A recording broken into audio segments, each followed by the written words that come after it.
Hello, everyone. Can everyone hear me okay? Good. Okay. It's a great pleasure to welcome you all to this season's final Upper House Seminar. My name is Yaros Moradidis, I'm the Assistant Director. And I want to start by extending our directors, Rebecca Sweetman's apologies for not being here. She would have loved very much to be with us today, but she's conducting fieldwork in Knossos at the moment. So it falls to me to introduce the first two speakers for the day, and then they will introduce the other two discussants and move on with this fascinating presentation and discussion on the Greek-American diaspora, political engagement and transnational influence 1974-2024.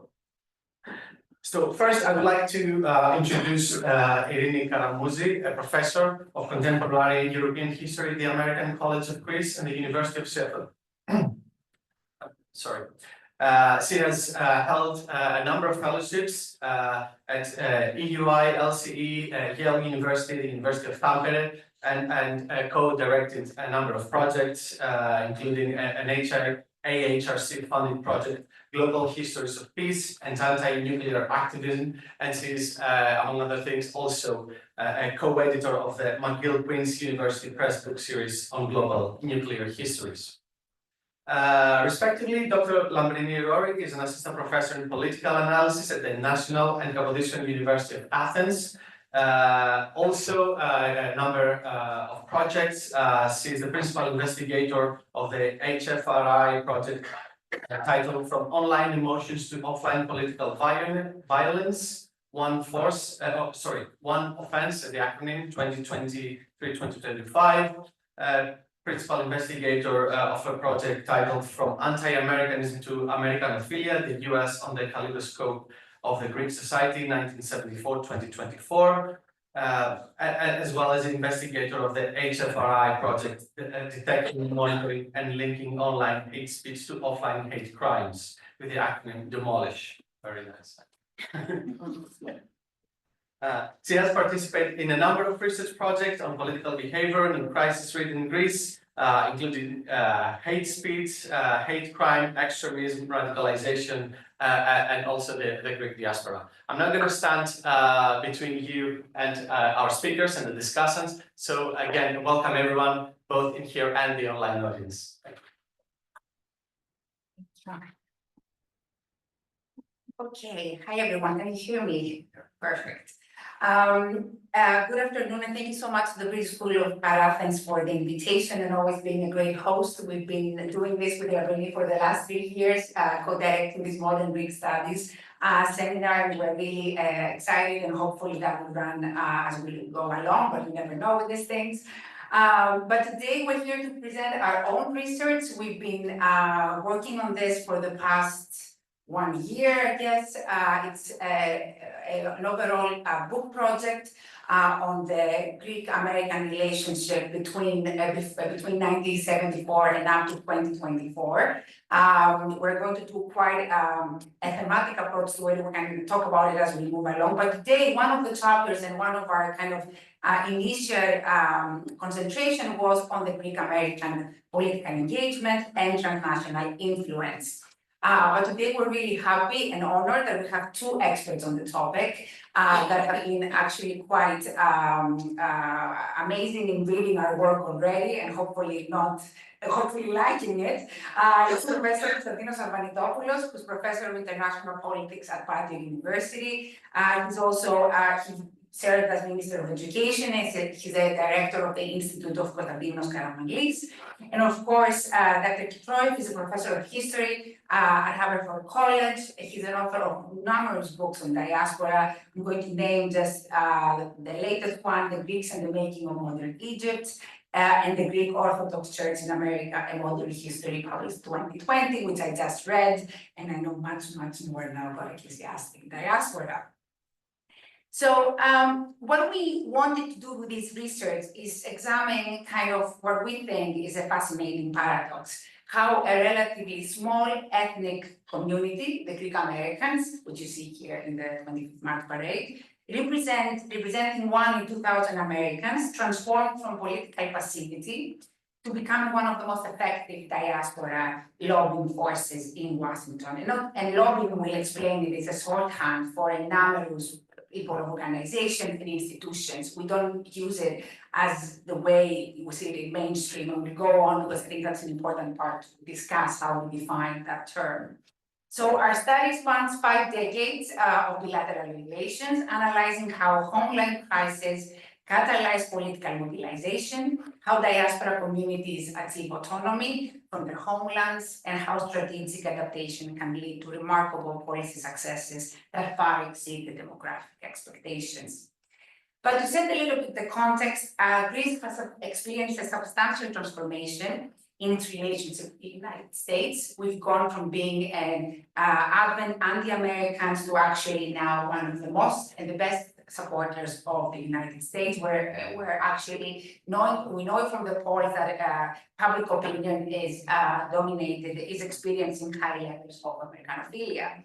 So this evolution, as we have seen it already through our research with Lamprini, is that it has neither been linear nor uniform, and it has marked by significant fluctuations across the political, the generational, and the ideological segments. And in a way, the way we've chronologically thought about this is about 2 kind of key moments. So you go from the Nadir, which is Secretary of State Kissinger's perceived and actual inaction during the Turkish invasion of Cyprus in 1974. And then the apex, which is Prime Minister Constantinos Mitsotakis' historic address in the joint session of the Congress in 2022. Our research focused specifically on the role of the Greek American diaspora, as I said, in shaping this bilateral relationship, examining how they evolved as transnational actors, navigating between homeland and host country loyalties, while at the same time developing an autonomous political agency. So what is the central question? The central question is, how has the Greek American diaspora evolved as a transnational political actor influencing Greek American relations from 74 to 2024? And we have 3 core hypotheses. One has to do with crisis mobilization. It seems that homeland galvanizes diaspora mobilization, the crisis, but it doesn't always only serve homeland interest exclusively. Also, we are also looking how early patterns of politicization have continued to influence contemporary organizational behavior. And the final kind of hypothesis has to do with the successful assimilation and generational renewal impact that happens, which we actually see that enhances rather than weakens the diaspora's capacity for effective political engagement. Theoretically, we understand diasporas, as the literature has done before us, looking at other diasporas as well, as embodying dual roles. They are simultaneously integrated citizens of their host countries and at the same time advocates of their homeland interests. So this duality creates what we call an autonomous, deterritorialized international actors who navigate between loyalty to host, the loyalty to their host society, and transnational commitments to their ethnic heritage. So what about our methodology? What we try to do, because I'm a historian and a political scientist, and we try to fuse together our expertise as best as we could, is that we adopted a mixed methods approach to capture this multifaceted character of diasporic engagement. We conducted comprehensive content analysis, you see, of 2,562 press articles from Greek and American newspapers spanning through the period of 74 to 24. We employed topic modeling and sentiment analysis to identify longitudinal trends, which we're not going to show today, unfortunately, but they will be part of the chapter. We're happy to discuss it because we have some initial results. What we've done, however, is that we've complemented this qualitative reading of the press with interviews with 31 key stakeholders, including Greek American community leaders, entrepreneurs, Greek politicians, diplomats, former American officials. And the interviews focused a lot of the thematics were on identity, on strategy, political opportunity, and generational dynamics. So this mixed methods approach allows us to triangulate our findings and provide some macro level, hopefully trends, and micro level insights into the strategic thinking and motivation across the different historical periods. While 1974 is often and rightly cited as the critical juncture in the galvanization of the Greek American diaspora, it was definitely not the first. Much great literature before us examining this period has looked at earlier patterns of Greek American political involvement. One of the most successful ones is the Greek War Relief Association in 1940, which represents the kind of the first major diaspora mobilization, raising millions for the Second World War relief and demonstrating remarkable organizational capacity. Significantly also, it had a political repercussion in bridging traditional political divides between, at that point, royalists and evangelicals, showing early potential for unified action. Having to remember that, though, that this was an impressive feat, but it was mostly a humanitarian initiative at this point. There was no anything linked to policy. Moving on fast forward then to the period of the junta from 1967-1974, we have kind of a silence, a marked contrast to what we see in the period of the 1940s. There is widespread silence from much of the diaspora. Many authors like Karakatsanis and Schwartz have actually shown that major institutions like AHEPA, the Greek Orthodox Church, and ethnic press have shown tolerance or even implicit support for the authoritarian regime. This reflected broader Cold War conservatism and white ethnic revival dynamics. However, again, the community was not completely homogeneous. You still had American liberal elites criticizing the junta, but usually it met with reactive Greek Americans who, partly due to shared social origins with the junta leaders, projected humble backgrounds, making them more relatable than the traditional Greek political elites. And that brings us very quickly roughly to the Cyprus catalyst. So 1974 marked that kind of critical moment that fundamentally changed Greek American political mobilization. The Turkish invasion of Cyprus in July 1974 and the second invasion then in August 1974 created an extraordinary shift from relative passivity to active engagement in USA foreign policy debates. We need to remember that prior to the Cyprus crisis, the Greek American community had largely avoided any open dissent towards the USA policy. Nicola Idakis, who is heading now the American Hellenic Institute, reflected in an interview, "We tried to be good Americans and were apprehensive to speak out against USA policies." That changed in 1974 and showcased the maturity of the community. Therefore, the transformation in 1974, which we're going to talk about more in detail, really was striking given the community's historical experience with xenophobia and their efforts to become more Americans than Americans. In their efforts to assimilate, one of the newspapers presented the Greeks more Catholic than the Pope in their attempts to assimilate. But in 1974, moving forward and looking at the clippings in the foreign and the Greek press, you see that there are thousands and thousands of protesters that are suddenly and frequently converging around the White House to protest against the Turkish invasion. One of them, a Greek American protester called Eirini Karamouzi, remarked, and I quote, "Greek Americans are basically conservative. Their social lives revolve around the church. This is the first time they have ever demonstrated in this country." And this intensity reached even the highest levels when Archbishop Iakovos, who was a very kind of prominent persona at the time, and of course leading the Greek Orthodox community, was able to even meet with President Ford and confess that his flock is terribly unhappy and criticizing Kissinger's Metternich philosophy. So you see an array of different actors coming in from the church and also grassroots mobilization. This was something that was completely new and different for the Greek American diaspora.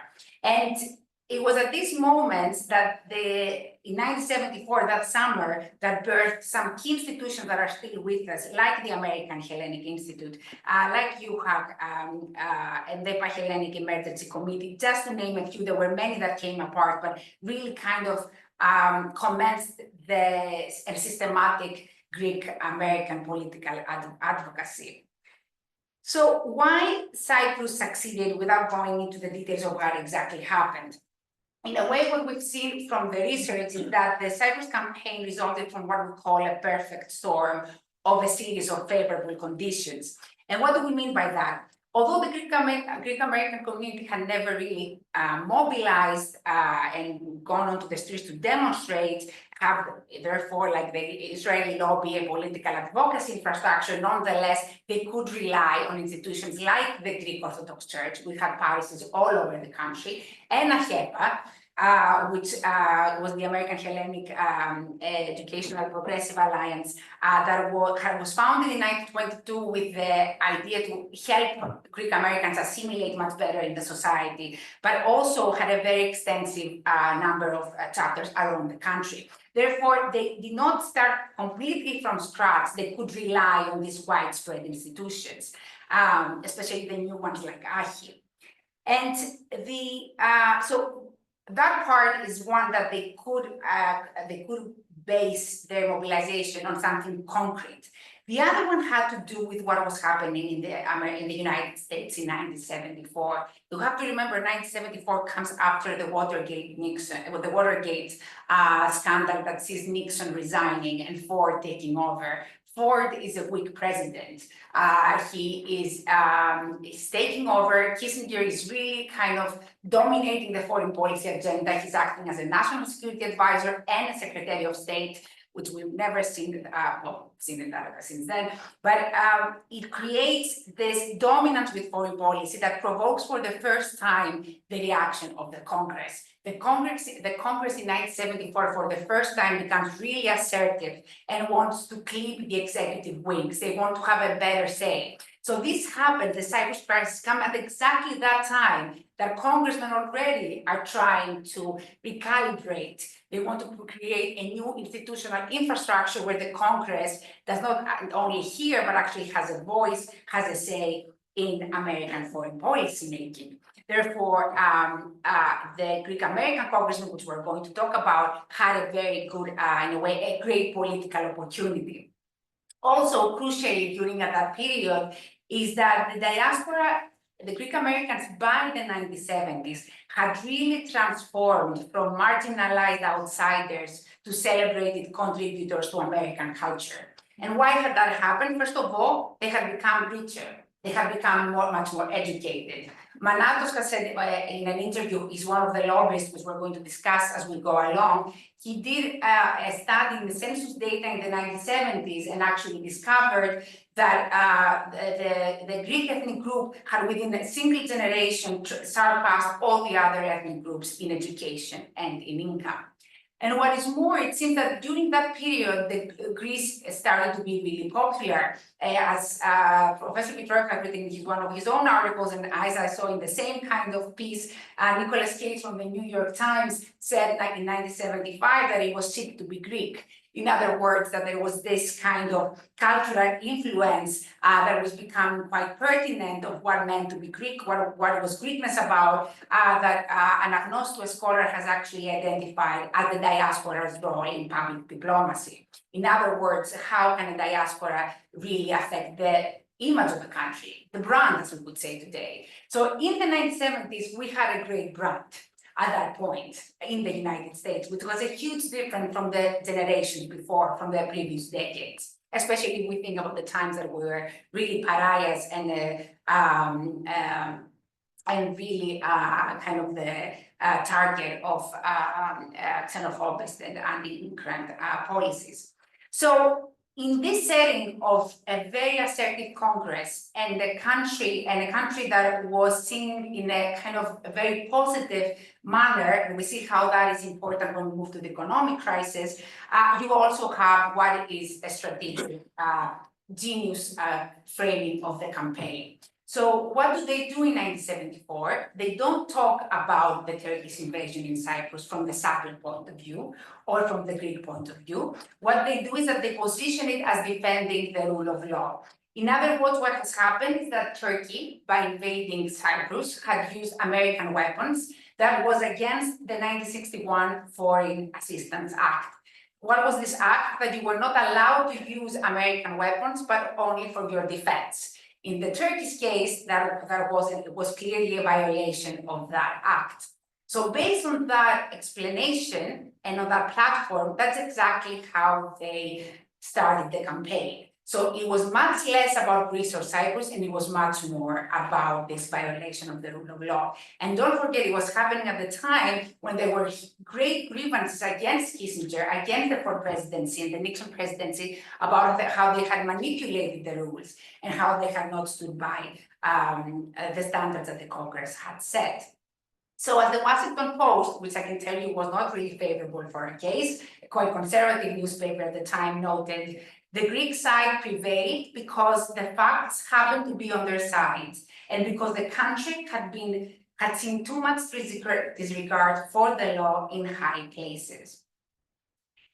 Therefore, you see also that with the changed professional expertise for the first time. Eugene Rosidis, who is one of the founding members of the American Hellenic Initiative, AHI, comes in. He used to be Assistant Secretary of Treasury in the Nixon administration, and comes in as a lawyer to provide legal expertise, but also all of his contacts in the Congress and the State Department. So there are individuals like him that actually aid during that process. But it's not just him. They are four kind of personalities seem to jump through the pages as you go through the press, and when we conducted all those interviews, and that is four key legislators of the Congress, was John Bradimas, Benjamin Rosenthal, Paul Sarbanis, and Thomas Ingleton. As you see, they're not all Greek Americans. Only two of them were. What brought them together, and they say that in their interviews in different newspapers, was this idea of the rule of law. They wanted to advocate in defense of Congress and what they saw as violations on the part of the administration. So based on exactly this Foreign Assistance Act that I talked about, they were able to really kind of, as highly savvy legislators, adept at congressional infighting and horse trading, were able really to question this policy and start to push for an arms embargo against Turkey, which is exactly what happened in 1975. At the time, Bradimas, reflecting on this victory that came about, said, if we members had not been able to put together a compelling case in terms of law, policy, and morality, we would not have been effective. The result, as I said, was the Turkish arms embargo. It was effective from 75 until 78, when Carter reversed it. And at the time was a remarkable policy victory, demonstrating the potential power of the diaspora advocacy at the time. So what's particularly fascinating is how the Greek American lobby established its independence during this period. Unlike some other ethnic lobbies that function as extension of the homeland government, here you see that Greek American organizations were financially self-sufficient and operated firmly within the American political framework. With the exception of Manatos and Manatos, which is a lobbyist firm that is usually on retainer from the Greek government, and we can discuss more about it, most of the key figures and organizations were autonomous. So prominent Greek American congressmen like Bradimas and Sarbanis were respected public servants who didn't rely on the Greek government or foreign banking for their legitimacy. So this autonomy meant that Greece, the homeland, became more beneficiary than a director in this case, in these diaspora initiatives. In fact, when Greece in 1976 agreed to a new US-based agreement so they can take in exchange $700 million in military aid so they can match what Turkey was getting at that point, which was $1 billion, it faced sharp opposition from the Greek American circles. Actually, it was the same congressmen were the same diasporic organizations like AHRC that argued that both the Turkish and the Greek agreements must be defended in Congress in the interest of the United States. Therefore, you see that the framing of the whole case is not in the Greek national interest, but within the American one. So it was much more easier to relate on this topic. And it was important because they were trying to function and establish their independence at that point. Now, we don't want to overstate their impact. This was a very peculiar period of time, and that's what we want to examine as well, why that happened in 74 and why that hasn't been repeated in the decades that have come and how different it was, because it is an array of different factors coming together.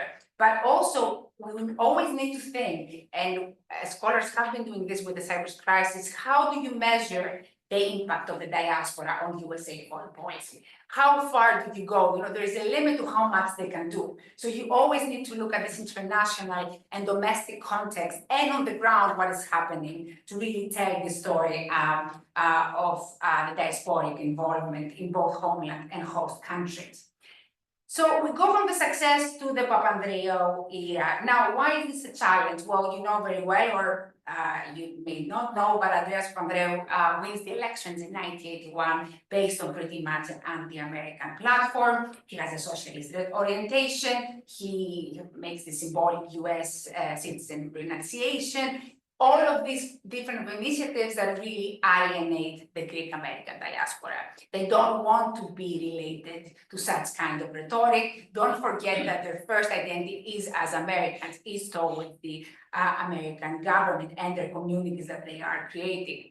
And as far as Koufoudakis noted, the community is an American conservative community, and they want to be, again, the same kind of quote, more Americans than the Americans. This keeps on coming in all the interviews about that need of the diaspora, and I think it's important to keep that in mind as we move on and we try to judge these different initiatives across time. It's a persistent theme about how they feel during that period. And what happens here in the Papandreou era, exactly because he's been alienating not only the diaspora, but he's alienating the American foreign policy. He's a very difficult ally. He creates problems all the time. Despite his rhetoric, of course, he moves on and does many things that he had promised not to do. But the point here is that for the first time, you have what Koufoudakis has called in one of his very renowned chapters, you have what a reverse influence in action. So instead of the diaspora trying to influence the host country, trying to influence American foreign policy, they try to influence Greek foreign policy. So what they do is that the American Congress or the American diaspora itself goes to Papandreou, makes claims before him to be less anti-American, to actually have a much more productive relationship with the American administration based on what was going on. And this negative portrayal, because if you go through the newspapers, it's really kind of outstanding how much they're portraying Greeks at that point as clearly these anti-American fanatics were really threatening for the diaspora the good name of a community that was known for loyalty and integration, not known for dissent. Therefore, the USA government even leveraged at times the Greek American lobby to influence Greek foreign policy, therefore encouraging a way to counterbalance what was Papandreou's positions. And I'll take it over to Lamprini.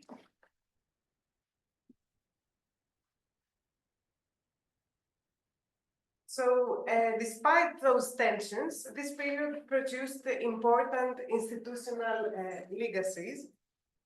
Yes, here we are. Including the General Secretariat for Greeks Abroad in 1983, and Reagan's Proclamation 5623 in 1987, which emphasized shared democratic values. Remarkably, Greek Americans secured an annual White House celebration, making them one of only 2 ethnic groups to meet with the president every year for over 35 years, despite representing just 1 in 2,000 Americans. Now, the 1990s is the next, let's say, critical period that we have examined, and this brought the Greek lobby's most significant failure in this trajectory with the Macedonian naming dispute. Despite the massive mobilization, because tens of thousands again gathered in Washington, the campaign ultimately failed to prevent the recognition of the former Yugoslav Republic of Macedonia. Now, why did this fail happen when the Cyprus campaign succeeded?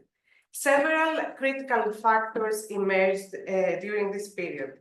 First, the framing was emotional rather than legal. Unlike the Cyprus rule of law approach, the Macedonian campaign relied heavily on symbolic and identity arguments that were harder for the American policymakers to grasp. The second point is that the post-Cold War context had changed the priorities of the United States. Regional stability in the Balkans became paramount, and the Greek position was seen as potentially destabilizing.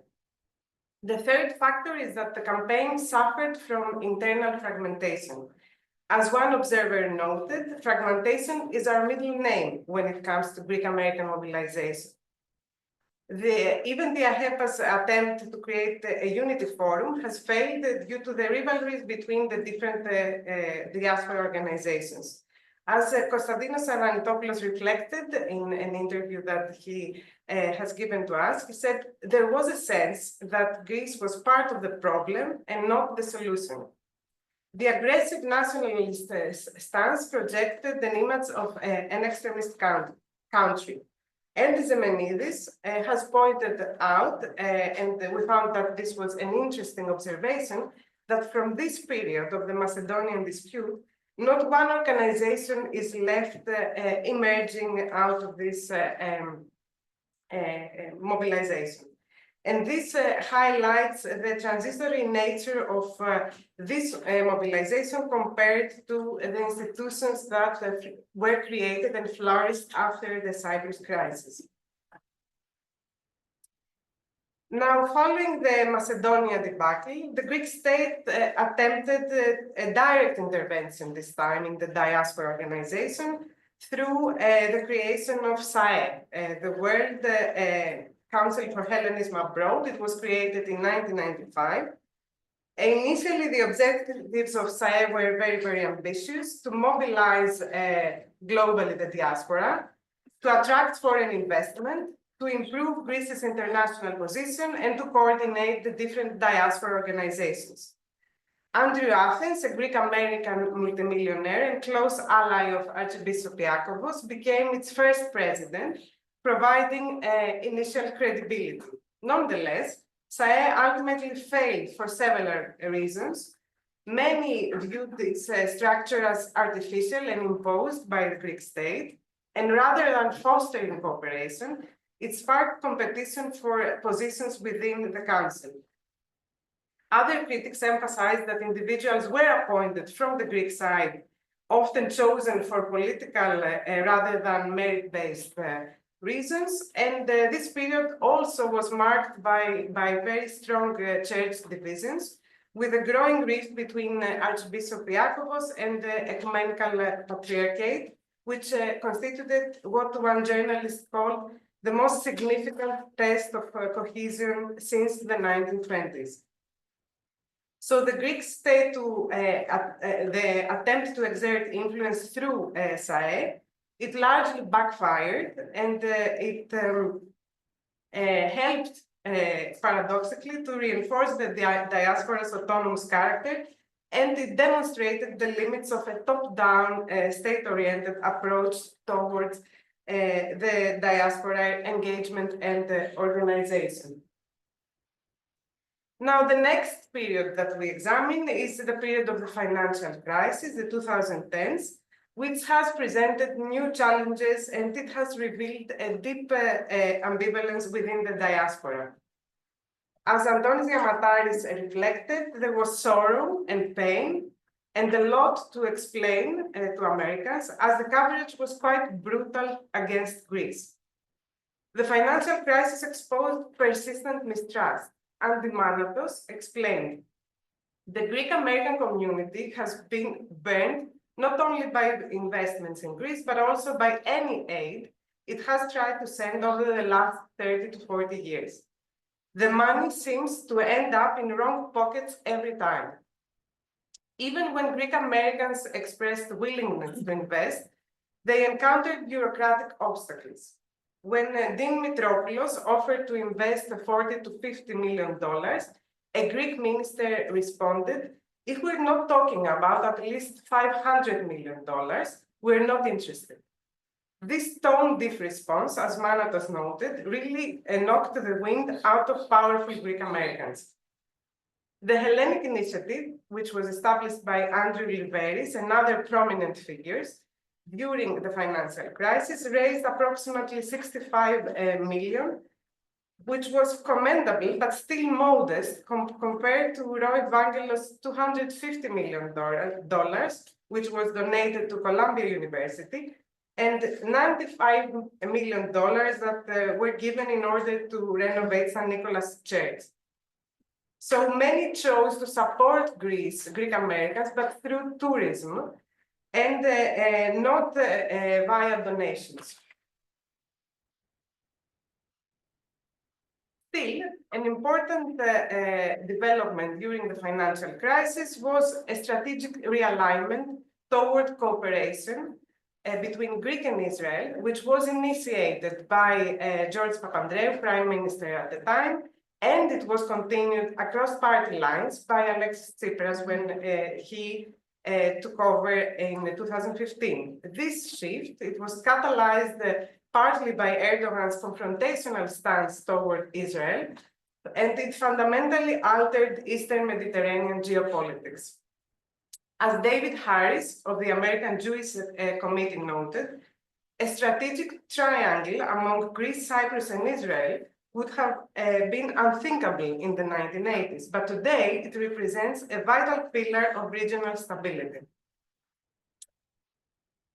Greek-American organizations quickly recognized these new dynamics, and they demonstrated a remarkable agility to advance Greek and Cypriot interests in Washington. This has led to the institutionalization of the 3+1 cooperation framework involving Greece, Cyprus, Israel, and the United States. The Greek-American lobby was instrumental in a passage of the Eastern Mediterranean Security and Energy Partnership Act in 2019, among other very important legislative victories, including the Turkish exclusion from the F-35 program, the No Jets for Turkey campaign, and ultimately the US recognition of the Armenian genocide in 2021. The formation of strategic coalitions like the Congressional Hellenic-Israeli Alliance further enhanced Greece's position. The revitalization of the Greek-American advocacy is closely linked also to new institutional developments during the 2010s, and particularly the creation of HALC, the Hellenic American Leadership Council, which was established in 2012 by the businessman Nikos Mougiaris. Under Andy Zemenidis' leadership, HALC represents a generational shift, strategic and system-aware lobbying, which aligns the messaging and the policy with positions which are familiar to the US institutional logic and the correct timing, let's say. This marks the evolution from a reactive and ethnic lobbying of the 1990s to a proactive strategic partnership advocacy. During that era, key congressional allies emerged, including the Senator Bob Menendez, Chris Van Hollen, and Representatives Gas Bilirakis and Chris Papas. Those relationships are built on shared strategic interests rather than on ethnic appeals, and they have a bipartisan framing around national security concerns. The lobbying growing influence has been also facilitated by Turkey's strategic missteps during this period, including the acquisition of the Russian S-400 missile system and the deterioration of relationships between Turkey and Israel and the Jewish American lobby. This demonstrates how effective diaspora advocacy requires not just internal organization, but also favorable external circumstances and strategic coalition building. As one observer noted in our interviews, this represents the evolution from a model which was frozen in time to modern strategic partnership advocacy aligned with broader American foreign policy objectives. Now, the culmination of this favorable strategy for Greece was Prime Minister Mitsotakis' address to a joint session of Congress in May 2022, which is widely regarded as the apogee of Philo-Americanism. What's remarkable is how this came about, illustrating the powerful personal relationships and networks over formal lobbying structures. According to Ambassador Alexandra Papadopoulou, it wasn't driven by coordinated campaigns, but rather by influential Greek Americans with high-level contacts, particularly with Speaker Nancy Pelosi. Father Alex Karloutsos credited the initiative to George Marcus, Helen Tsakopoulos, Andy Zemenidis, and Mike Manatos, and Dennis Miles. Those were individuals with whom Pelosi had maintained personal relationships for over 30 years. The speech's success lays in strategic framing, like back in the 1974 Cyprus appeals. The speech avoided narrow nationalism and instead it emphasized on global principles like the defense of international law, opposition to revisionism, which were principles that resonated with American strategic interests. As Val Koufoudakis noted, Mitsotakis used the terminology that the Americans can understand. Papadopoulos' insights revealed two more key shifts. A strategic pivot toward engaging with Congress directly, rather than the State Department, and the recognition that meaningful support increasingly stems from prominent individuals acting out of personal commitment rather than formal lobbying structures. She illustrated this with a critical moment in 2020 when she arranged a conversation between a politically unconnected Greek American and the National Security Advisor O'Brien on the presidential plane, demonstrating the power of informal yet very influential channels. Now we are moving towards our conclusions, and we have systematized the 6 key findings from this analysis so far, which, as we said, hasn't integrated all of the material yet. First, the crisis, as we have seen, serve as catalysts for mobilization. Still, the success depends critically on the strategic framing and the favorable political opportunity structures each time. So the Cyprus crisis led to lobbying, which was successful. The Macedonian lobbying failed, and the economic crisis has produced mixed results.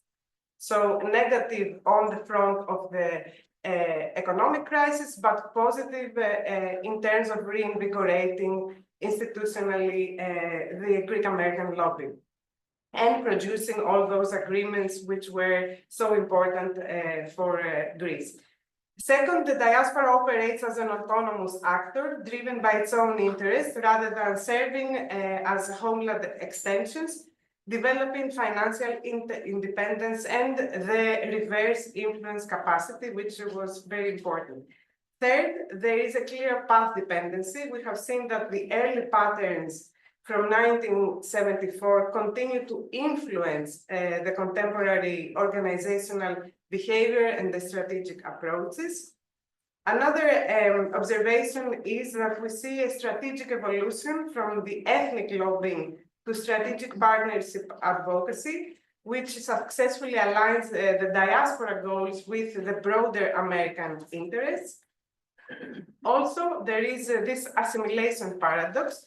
We have been able to observe that the greater integration and the generational renewal of the diaspora, they enhance rather than weaken the diaspora autonomy and its effectiveness. Finally, the recent successes stem from coalitions with other ethnic groups, other diasporic communities, and from the framing of issues in a way that aligns with American strategic interests.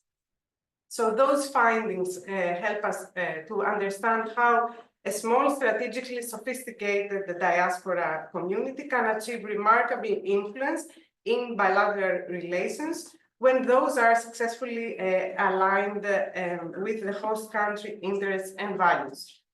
Finally, we're not in a position to say that we have contributed to the theory, but we hope that when this analysis will have finished, we will be able to talk also in terms of theory. This means that we try to relate to how diasporas can become truly autonomous transnational actors. And we believe that the Greek-American case provides a model for successful diaspora engagement, highlighting the importance of the host country integration, the strategic framing over the ethnic appeals, and the critical role of the different political opportunity structures or timing. Perhaps most importantly, we identified what we call this paradox of influence, which is that the perception of the influence may be as important as the actual influence exercised. So the Greek-American lobby in general terms has cultivated this persistent myth of strength and unity, whose symbolic power sometimes overweights the concrete political outcomes. For the contemporary policy, the lessons are clear. Greece must invest in identifying influential diaspora figures rather than attempting to patronize and to control with top-down structures the diasporic community, also to support the different autonomous institutions and align the policies with the diaspora values and the host country interests. Finally, the Greek-American experience demonstrates that small, well-organized, but strategically sophisticated diaspora communities can have disproportionate influence in shaping bilateral relationships when they successfully navigate the complex dynamics between the homeland loyalty and the host country integration, but also their autonomous political agency. Thank you very much. Its value is that we are really looking at 50 years of Greek-American impact on Washington. And what I liked immediately from the approach was that this was a general approach. In other words, how do the Greek-Americans affect US-Greek relations, rather than how do the Greek-Americans influence Congress, or how the Greek-Americans impact Greece, or how the Greek-Americans impact the Greek government. It's broader, it's comprehensive, and it encapsulates everything. Just 2-3 things of the strengths of this chapter or paper. The authors stress the context, and really it has been context. The metaphor perfect storm for 1974 is so apt. With a weak presidency, with an assertive Congress, with young congressmen and congresswomen coming in wanting to put things right after a period, after what were 2 terms of the Nixon government, and Nixon resigning on August 8th of 1974. So it was a particular moment, but the Greeks the Greek Americans really picked that opportunity and created these lobbying organizations and had this huge success. Yes, perfect storm. It was a huge struggle in Congress, and the newspapers remind us of the pressure being put on congressmen and senators, and yes, the role of the Gang of Four. A lovely term, the Gang of Four, which has to do with yes. At that moment, I think Mao Zedong's widow had broken away from the Central Committee and had her own other three people and were making a bid for power. So suddenly, John Radamus, all the Sarbanes, Rosenthal and Eagleton become the Gang of Four. I should note that Rosenthal and Eagleton were very active in the anti-junta movement in Congress. So there is a continuity. That I love this term path determinant, path dependent, because you see there are connections. And there are some Greek Americans, a few who oppose the junta, who will be organizing some demonstrations. I love the fact that we've picked three important moments: 1974 with Cyprus, 1992 with the Macedonian name issue, and then the economic crisis. And then I thought the issue of the Israel strategic, I would put it as number 4, because it's really close to the economic crisis, but it's separate, and it gives the Greek American lobby such traction. It's just unbelievable. I mean, AHRC, who has these annual visits to Greece, and then they have annual, and then it changes over time from the 70s onwards.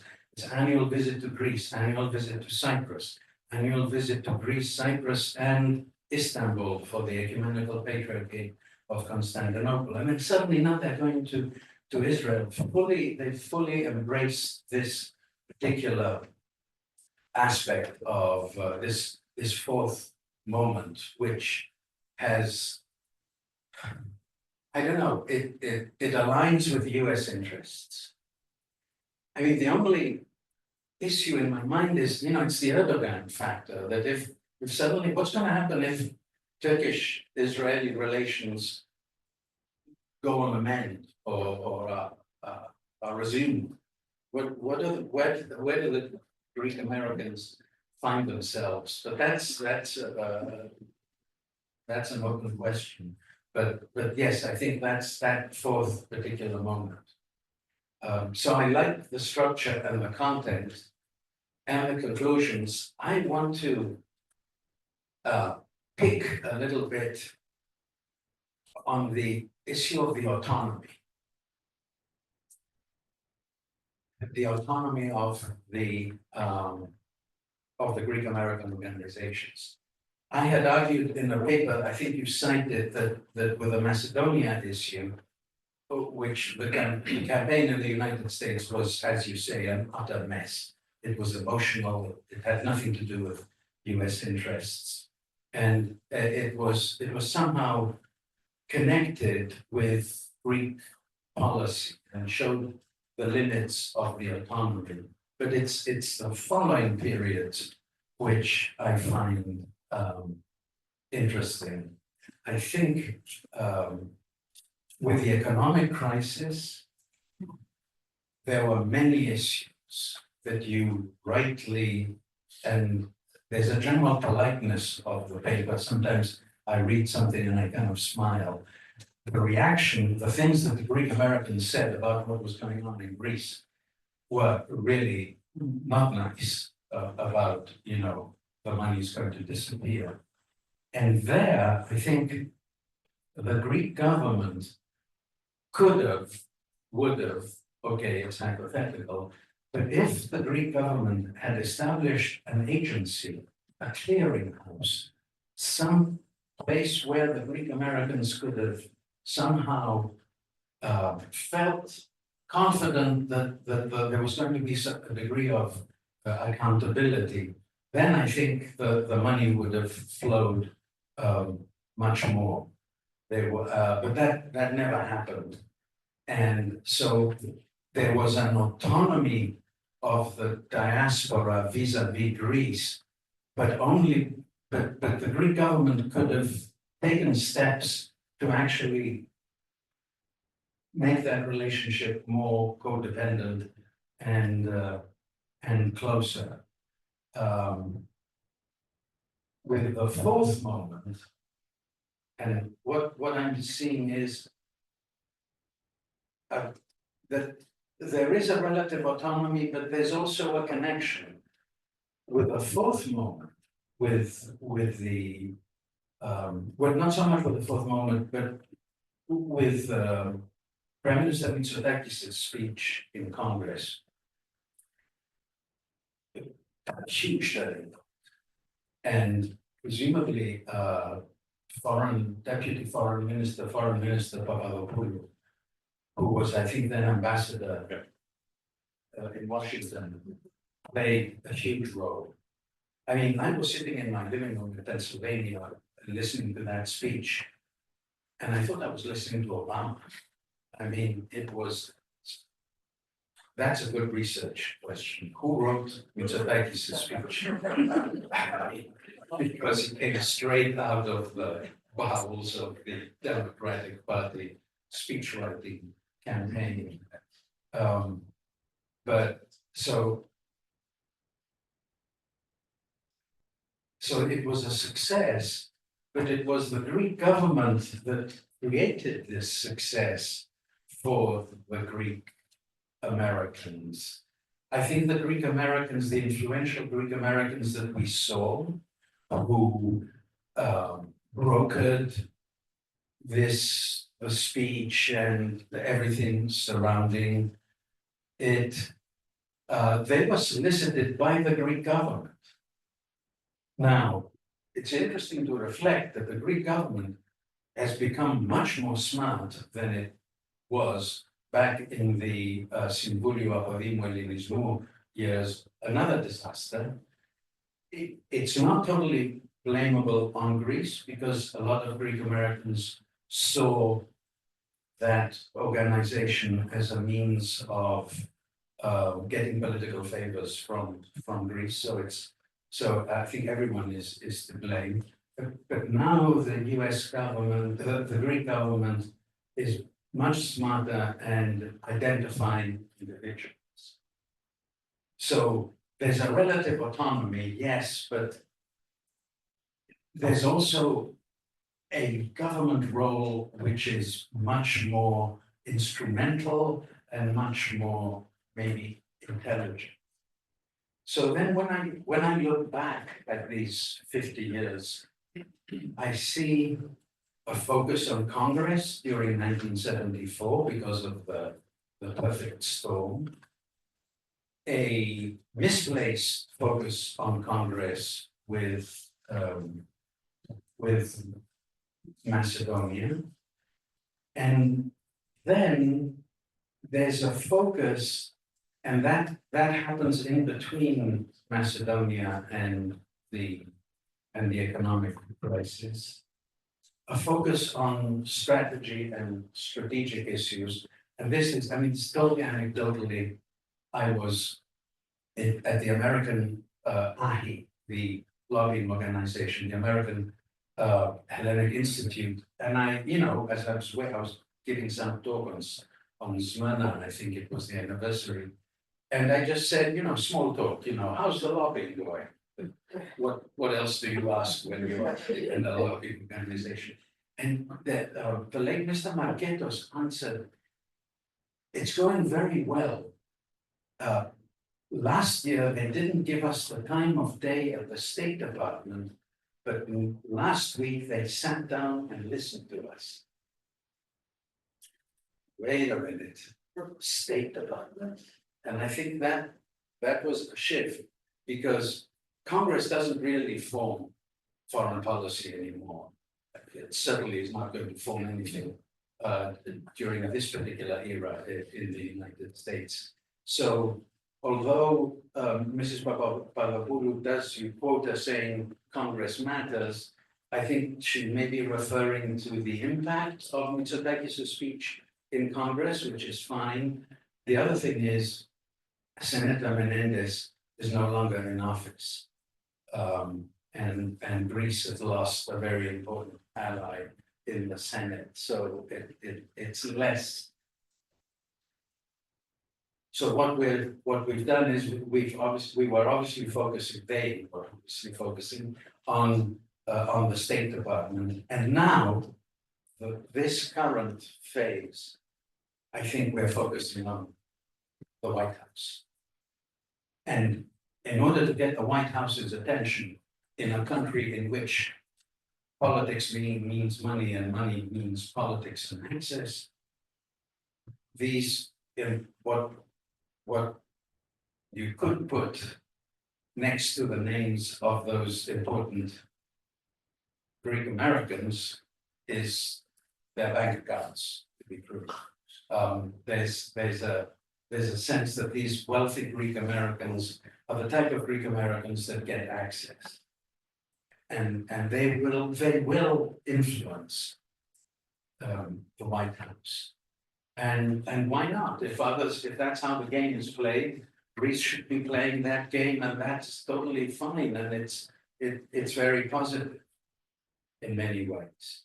So we have, looking back at these 50 years, we have a wonderful trajectory, a kind of organic development. The Greek American diaspora is redefining itself and finding new ways on influencing policy. You've shown this wonderfully looking at these 50 years, and it's a very exciting prospect to see what's going to happen in the future. Thank you. Congratulations on the work. Thank you very much. Thank you. Let me start by saying that I do believe that this is a very important subject, and they've done a stellar work. I fully agree with their methodology, and they have developed interesting hypotheses.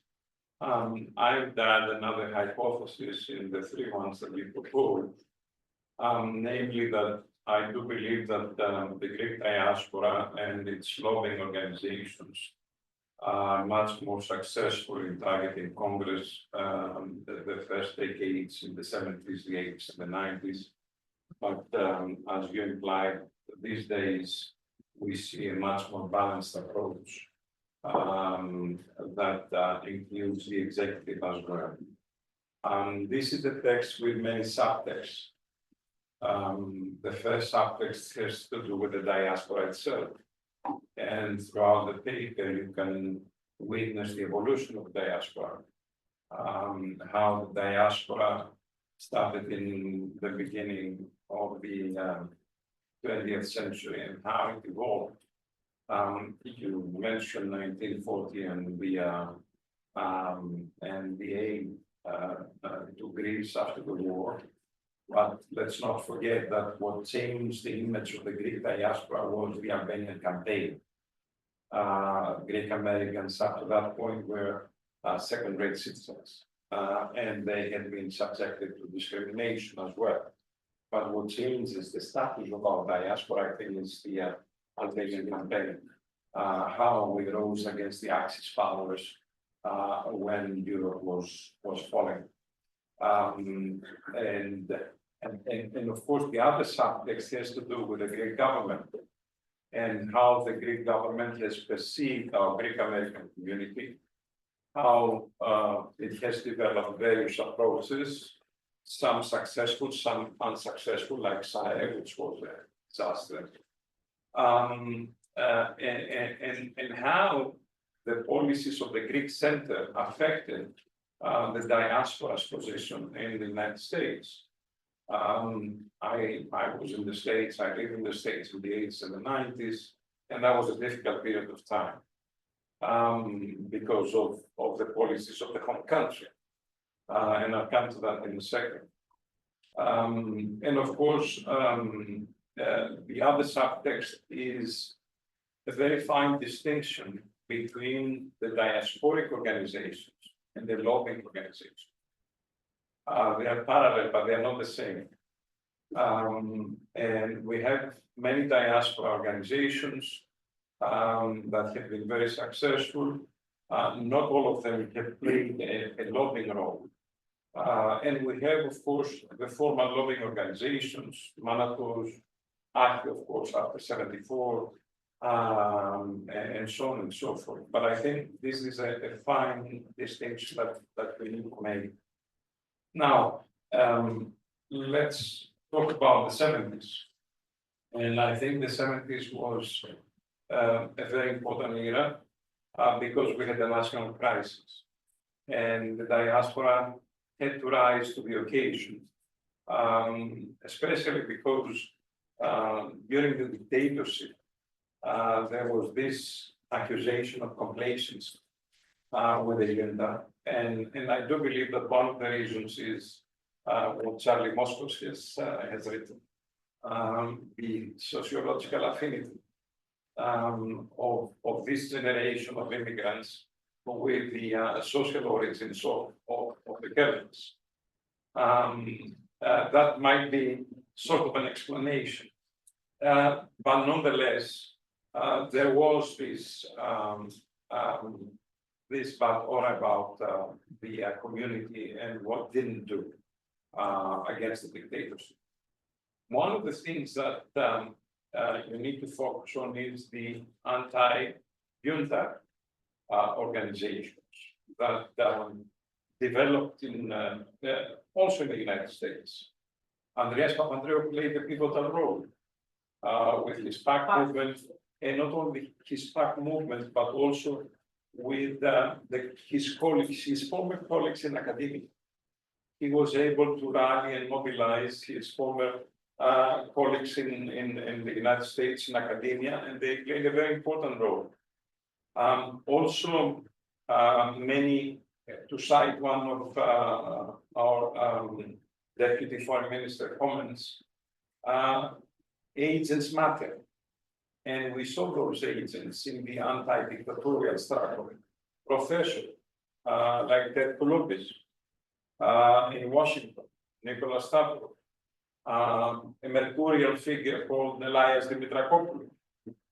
They tried to mobilize Greeks from democratic government, and bring them to Washington and have them testify in congressional hearings. They played a very pivotal role. And they continued after 74. And 74 was pivotal exactly for the reasons that you described, because they were talking to open ears. They were being heard because Congress was trying to reassert its power versus the other branches of the government. And so they were able to apply pressure and also to convince members of Congress because they were framing the issue along the lines that we discussed on law, democracy, and so on and so forth. And of course, there was an anti-Kissinger climate in Washington, D.C. So that was, I think, very important, and we established a very good relationship with congressional members. And part of that had to do with that our constituents in many states were able to appeal to congressmen and senators and talk about the Greek issues. The other thing is that out of this crisis, AHRC emerged, and AHRC played a very pivotal role and continues to play an important role. It has been one of the 2 or 3 effective organizations, and we have to credit Jim Prosidis for the creation of AHRC and all that he has accomplished throughout the years. Now, following the site, and the Greek lobby had successes, and you've mentioned them, so I don't need to go back to those, the embargo and so on and so forth. Now, the 80s was a difficult time, and it was a difficult time because Cyprus had created a feeling of anti-Americanism in Greece, and Andreas Papandreou rose on the coattails of these anti-Americans, and he developed anti-American policies, doing exactly the opposite of what you suggest in your conclusion. Instead of getting the Greek interest within the broader global interest, the American interest, so that we can be effective, we were going against vital American interests, such as the issue of the Korean Jammu wars, the Korean airliner, the Jaruzelski issue, Gaddafi, Arafat, and so on and so forth. And I remember Monty Stearns was ambassador in Greece at the time, and he had a very difficult time. I met him when I was at Harvard in 1992, and he's passed away, but we would go to lunch every other Friday. And one of the anecdotal stories he told me about this, his tenure in Athens during the Papandreou years, was that he was summoned to the White House to explain the causes of this anti-Americanism from the Greek government. So he gets into the Oval Office with Ronald Reagan, and Ronald Reagan goes to Monty Stearns. What does this Papa something want from us? and Monty Stearns, of course, said the phrase that don't listen to what he says, look at what he does. And he tried to maneuver around these difficult years and difficult policies. Now, that changed in the 90s. And especially when there was a change of guard in Washington, and when Andreas Papandreou returned to power, he came to visit, to pay an official visit to the United States when President was Bill Clinton. And it was homecoming for the American version of Andreas Papandreou.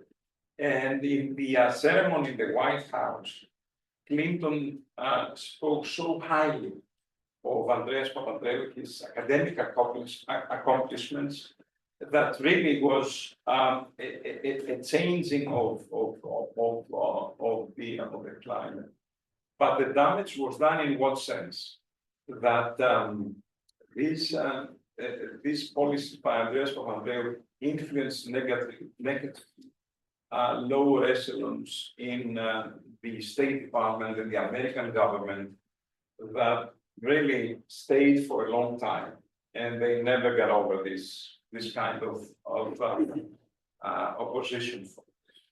Now, moving back to the Macedonian issue, I think that you are absolutely right.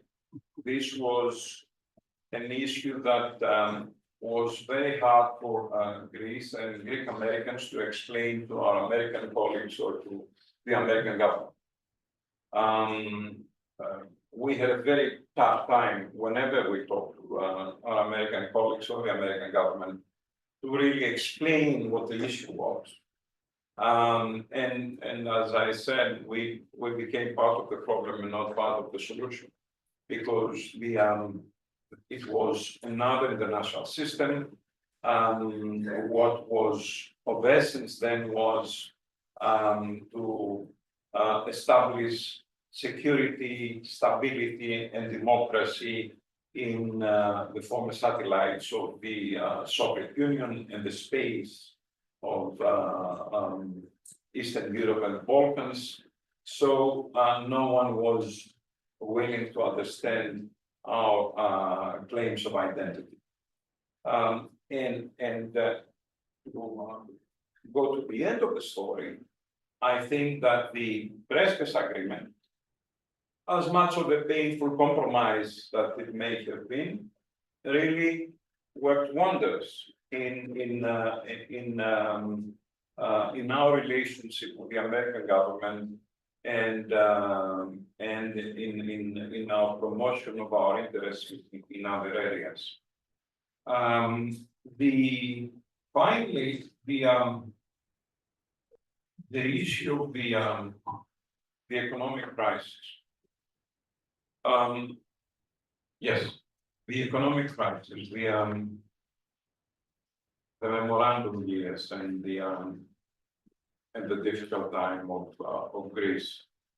You are right in pointing out that there were many difficulties in channeling Greek American aid or even American aid from American investors in Greece, although that happened to an extent. And during the crisis, we had many visits from American investors that were mobilized by Greek Americans. You mentioned the various, at some point, Clinton was bringing people to Athens. And some of those American investors eventually made certain investments in the banking sector and so on and so forth. But what was positive outcome of this crisis was that the American administration played a pivotal role against Brexit. The Obama administration played an important role against Brexit. And the result of that was that in our usual national scapegoating, the ugly American was replaced by soil. So the bad guy now was the German Minister of Finance, and of course anti-Americanism started to dissipate. And I come to the last point, that of the strategic realignment of Greece in the East Mediterranean, in East Med. And that, of course, didn't start with Papandreou. That started with the Mitsotakis government, the Constantinos Mitsotakis government that recognized Israel in 1992 with Samaras as the foreign minister. Papandreou continued that trend.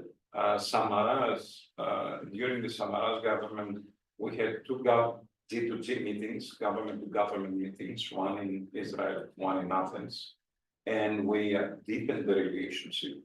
Tsipras followed suit, as you very correctly point out, and I think that this realignment of Greece's strategic interest in East Med and Greece's positioning in East Med affected positively the position of the Greek bloc, because it managed to make strategic alliances with the Jewish American lobby and so on and so forth. So it became much more effective, targeting the executive this time around.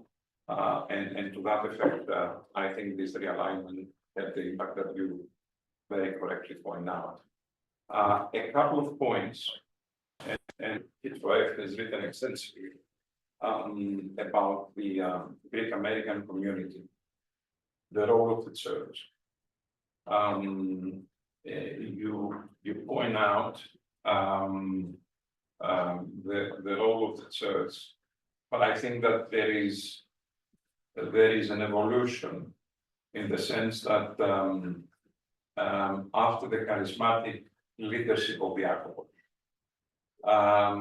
with all his shortcomings, after the charismatic leadership, the archbishops that followed were not up to the task. And that had a negative impact on the role of the church. Secondly, I think with the evolution of the diaspora and the third and fourth generation and the mixed marriages, there is not the same interest in church going as it was in the past. The church has ceased to exist as a point of reference for the Greek American community, at least to the extent it was in the beginnings, in the beginning of the Greek American community,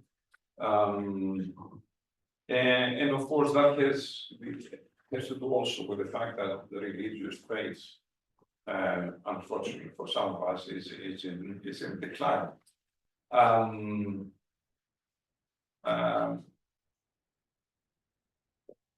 Finally,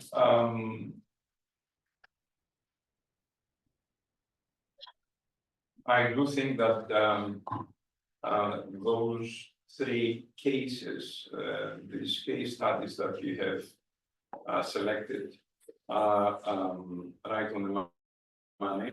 The strategic realignment, as Professor Kitroeff mentioned, as a fourth case study. And also I do agree that we see a new generation of lobbying organizations, and Art is a case in point. I think he's very successful, he's very energetic, and I think that he has been very effective in placing Greek interests within the broader American interests. So we see all these subtexts together in one text, and I do want to end my comments by congratulating you for great work. There is so much to be said about what you've written about, and very good. Thank you very much. Okay, I think first of all, thanks to both of you for the comments, very helpful with the notes, but I think that we have run out of time. So maybe we can do the Q&A unofficially in the garden with a glass of wine, because it's 7:30 and I think that it was supposed to be at 7 o'clock. So let's. Thank you so much for everything.